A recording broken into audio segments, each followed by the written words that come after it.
Hello there, and welcome to this edition of Thought for the Week. Fellowship is a wonderful thing, but in order for it to be effective, it's got to be real fellowship, because it's ever so easy to use words, and because we use a word, we think we have the reality. Take the word love, for instance. We can talk an awful lot about it, but if it has no reality, the word is hollow, isn't it? But the same goes for fellowship. You know how it is. You go off on holiday, and while on holiday you go to a new church, one that you've not been in before. And when you come home and people say, "Did you enjoy your holiday?" "Oh, had a great time, thank you." "Hey, we found a good church. It was fantastic. The fellowship was great. When we went in, they smiled at us, they welcomed us, and after the service was over, they gave us a cup of tea and even threw in a few free biscuits. Oh, the fellowship was great." Is that fellowship?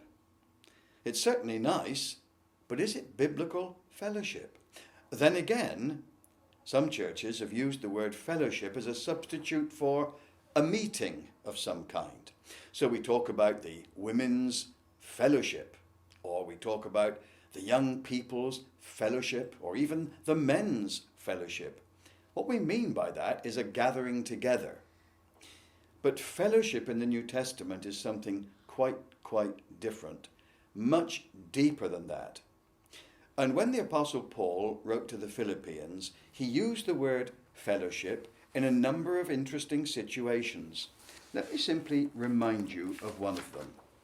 In Philippians chapter 1, he says, "I thank my God every time I remember you." Isn't that marvelous? Every time. "In all my prayers for all of you, I always pray with joy." What a thing to be able to say.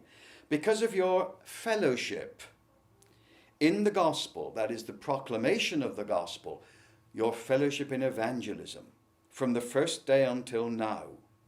Then he says in verse 7, "It is right for me to feel this way about all of you. I hold you in my heart.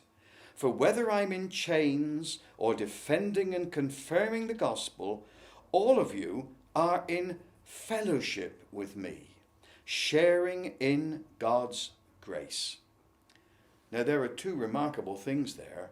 First of all, fellowship has to do with standing shoulder to shoulder in the proclamation of the gospel, and it also has to do with standing with one another in the good times and in the bad times. And sometimes those bad times are incredibly challenging. Do I want to stand with you? Do I want to love you?